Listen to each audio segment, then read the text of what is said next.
তুমি ছেলের কি করো? আপনি কে? কি হলো? আশ্চর্য, আপনি ফলো করতে করতে এখানে চলে আসছেন। আপনার সাথে আমার শর্তটা কি ছিল যে আপনি আমার জন্য ফুটন্ত শাপলা ফুল নিয়ে আসবেন, কারণ আমি বলছি যে ফুটন্ত শাপলা ফুল দেখলেই একমাত্র আমার মনে প্রেম আসলেও আসতে পারে, শাপলা ফুল তো নাই, খালি হাতে আসছেন। শর্ত পূরণ করার জন্য আমি এখানে আসছি। এটা তো শাপলা ফুল আর তো পদ্ম ফুল, শর্ত তো পূরণ করতে পারেনি। দোকানদার আমার সাথে 2 নম্বরই করলো। আমি তারে বলছি যে আমার শাপলা ফুল লাগবে। আপনি তাহলে একটু চিন্তা করে দেখেন আপনি কোন লেভেলের গর্ধ। আপনি তো শাপলা ফুল আনতে পারেন, আনছেন পদ্ম। এখন যান প্লিজ ফুটেন। দরকার হলে তোমার বিয়ের পরে শাপলা ফুলের বিলে নিয়ে একটা ছবি দিয়ে নিয়ে আসবো, সমস্যা কি? আপনি আপনি এত সহজে আমার পিক ছাড়বেন না, তাই না? প্রশ্নই আসে না। আপনাকে তো এত সহজ সহজ শর্ত দিলাম, তাও আপনি সেটা পূরণ করতে পারলেন না।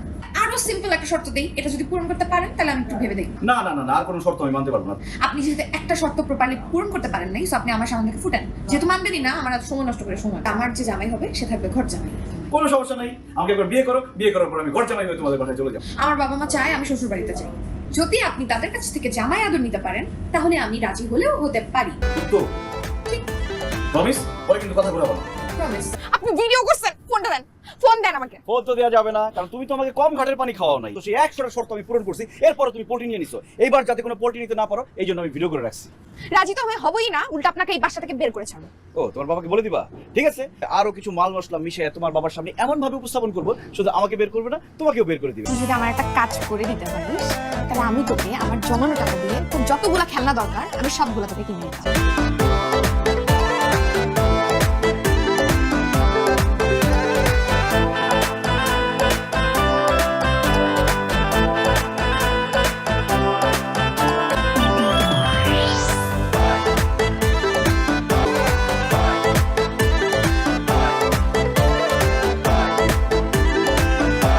দেখছো শালার পুতে কি করতেছে?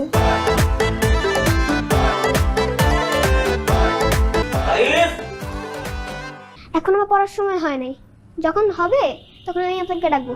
বেয়াদবি করো কেন? টিচার হচ্ছে বাবার মতো, সম্মান করতে হবে। আমার এখন পড়ার মুড নেই, আমি এখন গান গাবো। শুধু এই প্রতিভা দিয়ে কাজ হবে না, তোমাকে বইও পড়তে হবে। আমার আজ পর্যন্ত একটা টিচার 2 দিনের বেশি টিকে নাই, আপনিও টিকবেন না। আমি টিকবো। আমার টিকাটিকি নিয়ে তোমার টেনশন করতে হবে না। আসো, তোমার একটা খেলা দেখি। আসো, যে মোবাইল আছে।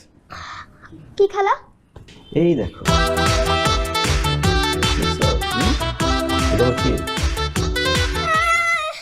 চুপ, চুপচাপ কি করে বসে যাও। না স্যার, আপনার সামনে বসলে বেয়াদবি হবে। ওরে বাপ, এত তাড়াতাড়ি সব হয়ে গেল? আমি এখন যা বলবো সব তোমার শুনতে হবে। যদি না শুনো তাহলে কি করবো? কি হবে? এই যে ভিডিওটা আছে না, জি স্যার। এই ভিডিওটা নিয়ে তোমার আব্বুকে দেখাবো, সবাইকে দেখাবো। তখন তোমার কি অবস্থাটা হবে জানতো? 2টা কাজ করতে হবে। এক হচ্ছে 2 মিনিট চিৎকার করে পড়তে হবে, আর সেকেন্ড কাজ হচ্ছে তোমার আব্বুকে গিয়ে বলবা স্যারের কাছে আজকে অঙ্ক শিখলাম। এই স্যারকে তো আমার দরকার ছিল, পারবা না? জি sir. Twinkle twinkle little star, how I wonder what you are. Teacher পছন্দ হয়েছে? অনেক। হ্যাঁ, অনেক জোরে জোরে পড়ো। Twinkle twinkle little star. আর আর কিছু পারতেছি না। পারতে হবে, পাটা উঁচা কর, উঁচা কর, এইভাবে দাঁড়ায় থাক। আমি কিন্তু বাবাকে সব বলে দেবো। বাবাকে বলবি মানে কি বলবি? যা তুমি শিখিয়েছো। আমি তোকে কি শিখাইছি? টিচারের সামনে আসলে আমি পড়াশোনা করবো না। বাবাকে বললে তো বাবা খুব বিশ্বাস করবে, বাবা আমাকে বিশ্বাস করে। শুনো আপু, টিচার হয়েছে বাবার মতো। কিসের টিচার বাবার মতো? হ্যাঁ, আমি কি? আমি তোর বড় বোন। বড় বোন মানে মায়ের মতো। আমার কথা শুনবি। টিচারের কি বাইরের মানুষ? পাউচা কর। হাই হাই হাই হাই, এখানে তো শিশু নির্যাতন চলতেছে। আমি এক্ষুনি 999 ফোন দিব। এই তুমি কান ছাড়ো, পা ছাড়ো, যাও। এই পিচ্ছিরে আমার পেছনে লেলাই দিয়ে কোনো লাভ আছে? দেখো, তুমি আমাকে যেসব কন্ডিশন দিছো আমি সব কন্ডিশন ফুলফিল করছি। এখন তোমার রাজি হইতেই হবে। আচ্ছা ঠিক আছে, রাজি হবো, কিন্তু লাস্ট একটা শর্ত আছে। না না না, 101টা শর্ত আমি পূরণ করছি। বললাম তো এটা লাস্ট, এরপর কোনো শর্তই থাকবে না, রাজি হয়ে যাবো। এই যে 2টা পিলার দেখতেছেন না, এর মাঝখানে যে স্পেসটা, ওটার মধ্যে দাঁড়ায় টুক করে একটা লাফ দিবেন। কি সাহস নাই? আমারে মারার বুদ্ধি চলতেছে না? আমি এই বাসা ছেড়ে যাচ্ছি না, আমি এখান থেকে লাভও দিচ্ছি না। আপনি তো কলিজাই নাই, রাজি হবো কিভাবে? কালো জিরা হাফ চামচ, 5টা রসুনের কোয়া, আর হইতেছে 2 চামচ মধু। দোস্ত আমি না বুঝতেছি না, তুই নিজে পাগল নাকি আমাকে পাগল বানানোর জন্য প্ল্যান করতেছিস? আমি বিপদে পড়ে তোকে একটা ফোন দিলাম যে আমাকে একটু হেল্প কর, উদ্ধার কর আমাকে। দোস্ত, প্ল্যান তো তোরে দিছি, আবার কিসের প্ল্যান দিব? দোস্ত তুই যে প্ল্যান দিছিস এটাতে আমার মনে হয় না কোনো কাজ করবে। না হইলে আমি আসি না, পরেরটা তো পরে দেখতেছি নাকি? দেখিস কিন্তু।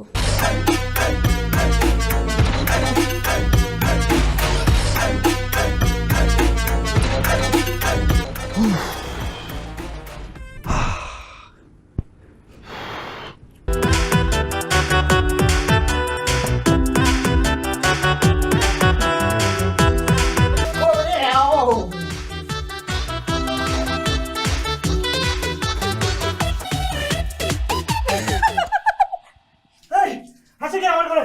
কে আবার? আমি? এই তুমি আমার রুমে কি করো? আপনার কোনো সমস্যা হয়েছে?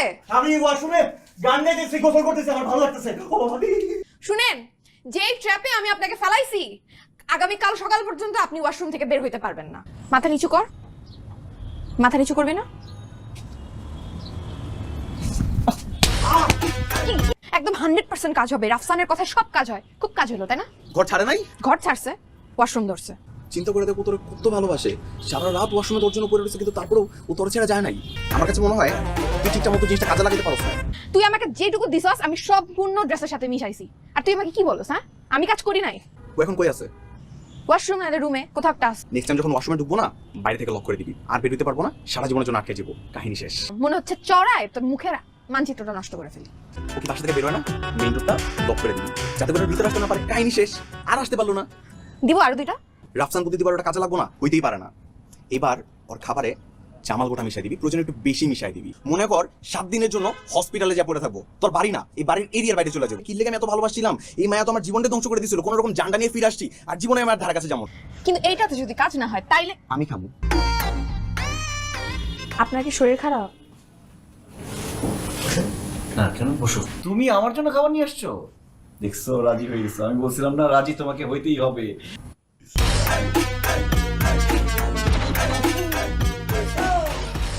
এখন খাওয়া যাবে না, এখন খেলে নিশ্চিত আমি বমি করবো। বমি করলেও কোনো সমস্যা নাই, কিন্তু আপনাকে খেতে হবে। না খেলে ওষুধ খাবেন কিভাবে? না আমি আপনাকে খেয়ে দেব। এক কাজ করি, আমি তোমাকে খাওয়া না না না, অসম্ভব। আমি তো খাবোই না। না, আমি আপনাকে খাওয়া দিই। আপনাকে ওষুধ যাও, আবার কষ্ট করে বানিয়ে নিয়ে আসো। আমি কি এখন এটা বানাতে পারবো? কেন পারবো না? নুডলসই তো। ভাগ্য ভালো যে খাবারটা পড়ে গেছে, জোর করে তোরাই খাওয়াইতাম। 16, 17, 18, 19, 20। কি আপনি? একটা পার্সেল ছিল স্যার। পার্সেল আমি কিছু অর্ডার করি নাই। জি স্যার, রোজা নামের একজন আপনার জন্য একটা পার্সেল। আরে বাস, থ্যাংক ইউ ভাই। হবে তো, এটা আমার হবে, সমস্যা নেই। না স্যার, আমরা এক সাইজ ছোট আর এক সাইজ বড় নিয়ে আসছি। সে আপনার সাইজ নিয়ে একটু কনফিউজ ছিল, তো স্যার একটু ট্রাই করে দেখুন স্যার। ঠিকঠাক আছে না? জি স্যার, আপনার খুব ধন্যবাদ। আরো একটা জি, স্যার। রোজা পাঠাইছে? জি, স্যার। আরে বাস, থ্যাংক ইউ ভাই, থ্যাংক ইউ। খাবার স্যার খাবারটা খুব স্পেশাল, আমাদের হোমমেড স্যার। আজকের ফার্স্ট কাস্টমার আপনি তো স্যার। আপনি যদি খাবারটাকে একটা রিভিউ দিতেন স্যার, আজকে আমাদের দিনটা খুব ভালো যেত। আমার কাছে খুব ভালো হতো স্যার। ও তাই? জি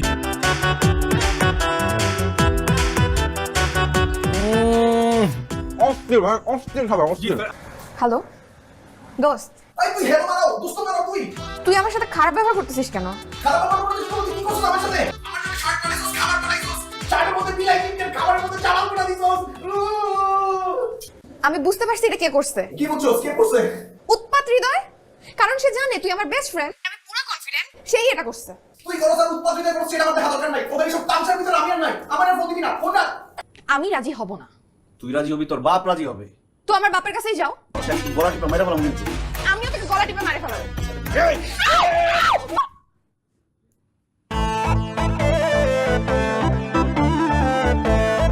এই যে এই ছিনতাইকারী দুটো ছেলে, ওরা নাকি সোশ্যাল ওয়ার্ক করে বেড়াচ্ছে, ভাইরাল হয়েছে ওদের নিউজ। দেখ বাবা, ওরা ছিনতাইকারী এটা তোমাকে কে বলছে?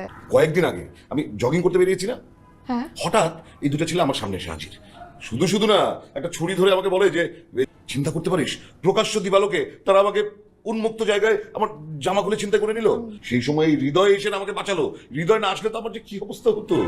ও হৃদয় এসে ওদেরকে রীতিমতো মানে এই চট থাপড় দিয়ে মেরে তারপর ওখান থেকে ভাগিয়ে দিয়েছে। ওরা হৃদয়কে চিনে ফেলেছে, বুঝেছিস? অমুকের বাড়িতে থাকিস না, দাঁড়া, তুই বাড়ি যাবি না, তোর হাত পা ভেঙে তোকে একদম পঙ্গু করে দেবো। মানে আমাকে সাহায্য করতে গিয়ে বিপদে পড়েছে, তাই আমি ওকে সাথে করে এই বাড়িতে নিয়ে এসেছি। আর এই কাহিনীর জন্য তুমি ওনাকে লজিং মাস্টার বানায় বাসায় আনছো, তাই তো? হ্যাঁ, ভালো করেছি না? খুবই ভালো করছো বাবা। সারাদিন আওয়াও করে কি লাগাস, কিছুই তো বুঝি না। বিয়ে কনফার্ম, বউ শ্বশুর সব ঠিকঠাক। ট্রিট পাবো কবে? এটা কইছস না ট্রিট? বিয়ের খবর নাই, বউর খবর নাই, শ্বশুরের খবর নাই, এখানে ট্রিটের খবর নিয়ে আসছে।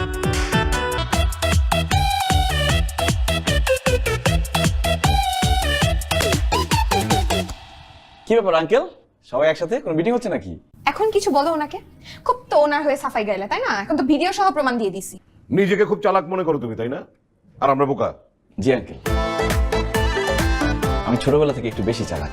আজকে চালাকির একটা ঘটনা শুনে আপনাকে। আমি বাসার দিকে আসতেছিলাম, হঠাৎ করে ওই যে ওইদিনকার সন্ত্রাসীরা যারা আপনার উপর আক্রমণ করছিল, তারা আমার উপর আক্রমণ করে। ভয় পাওয়ার কিছু নাই, আক্রমণ করতে পারে না, জাস্ট করতে চাইছে। সেই সময় আমি বলছি, দাঁড়াও, তোমাদের সাথে আমার কথা আছে, কথাটা শেষ করি। আমার মামা হচ্ছে ডিআইজি, আমি যদি চাইতাম সেই দিনই তোমাদের আইনের আশ্রয় নিয়ে তোমাদেরকে জেলে ঢোকাই দিতে পারতাম। আমি তো সেটা চাই নাই, আমি কিন্তু সেটা করি নাই। আরো অনেক কিছু বুঝাই বলছি আঙ্কেল। বুঝানোর পরে কি হয়েছে আঙ্কেল জানেন? হায় রে কান্না আঙ্কেল, কি বলতে চাও আগে বলো, কান্নাকাটি থামাও। তারা কান্নাকাটি থামায় বলে আপনার মতো ভালো মানুষ জীবনে দেখি নাই। এরপরে তো আমরা বন্ধু বন্ধু হয়ে গেলাম, এই যে সেলফি তুলে নিয়ে আসছি। আমি তো তোমাদের এই বন্ধুদের ভিডিওই দেখেছি একটু আগে। সব মিথ্যা কথা বলতেছে, ওটা সত্যিকারের বন্ধু মিথ্যা কথা বলতেছে তোমার সাথে, এখন নাটক বানাচ্ছে। না না আঙ্কেল, শুধু বন্ধু না তো, এখন একদম ভাই ভাই। ঠিক আছে বাবা, সে তো তার বন্ধু না ভাই, তাই না? তাহলে তো এখন আর কোনো সমস্যাই নাই, এই সমস্যার জন্যই তো আমাদের বাসায় ছিল। এখন তাহলে উনি চলে যাক ওনার বাসায়। আমি কি তাহলে চলে যাব? আরে তুমি কেন যাবে? তুমি চুপ করে বসো এখানে। মানে মানে ও এখানে থাকাতে তো কোনো অসুবিধা হচ্ছে না। তাছাড়া তুমি থাকাতে আমার সাইকেলও লেখাপড়াটা কত ভালো হচ্ছে, কত মনোযোগী হয়েছে সে। হ্যাঁ, আর তাছাড়া তোর মায়েরও তো একটা সঙ্গী হয়েছে। বাবা তারিফের তো টিচার পাওয়া যাবে, আর টিচার না পাওয়া গেলে উনি এসে পড়াবে, সেটা তো কোনো সমস্যা নাই। আর বাসায় থাকার জন্য মার সাথে যে লোক, উনি চলে আসবে তাড়াতাড়ি। আর যে আসা তাকে আগে আসতে দে, তারপর আমরা এই বিষয়টা নিয়ে ভাববো। ঝামেলা গেছে কেন? আর এই বাসায় সবাই জানে গেছে যে তোরা আমার বন্ধু। আর এই যেভাবেই হোক আমি ম্যানেজ করছি। আমি বলছি যে তোরা আমার বন্ধু ছিলি না, তোরা মাস্তান ছিলি, মাস্তান আসুস, কিন্তু এখন থেকে তোরা আমার বন্ধু। আল্লাহ, উনি খবর পাইলো কি হবে? ওয়ালাইকুম সালাম, কেমন আছো মা?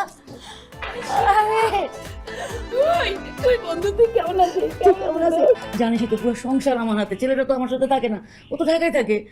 এত খারাপ লাগে জানিস, ঘরের সব কাজ মেয়েকে দেখতে হয়, আমি মরতে পারি না। এখন তুই কোনো চিন্তা করবেন না, যা করার সব আমি করবো, আপনি খালি বলবেন যে এটা করতে হবে। কিচ্ছু করা লাগবে না, তুই থাক। ছি ছি ছি মা, তুমি মানুষের বাসায় কাজ করতে আসছো কেন? আর তুমি যে ঢাকায় আসছো, তুমি আমাকে বলছো তোমার এত টাকার অভাব, তোমার মানুষের বাসায় কাজ করতে হবে?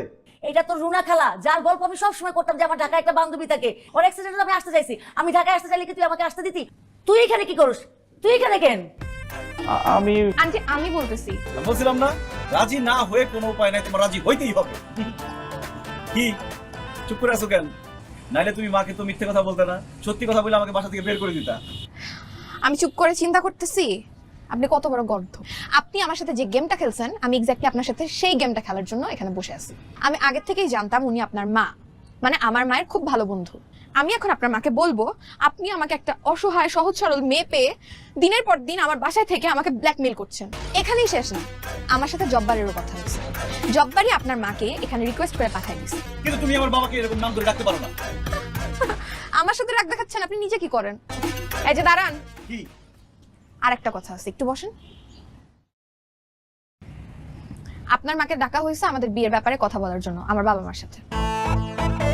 মুখটা বন্ধ করেন। অর্ধেক আমার বাসা সবাইকে পটায় ফেলছেন, সবাই আপনার উপর অনেক ইমপ্রেস, সবকিছু ঠিকঠাক, কিন্তু বিয়ের কথাটা আপনি আমার বাবা মাকে বলবেন এটা আমি চিন্তাই করতে পারি। তো সেই কাজটা আপনার মা যেন করে, এই জন্যই তাকে রিকোয়েস্ট করে এখানে আনা হয়েছে। চল চিট্টি, আগে বলবো না, আমি তো ভয় পেয়ে গেছিলাম। ছুটি।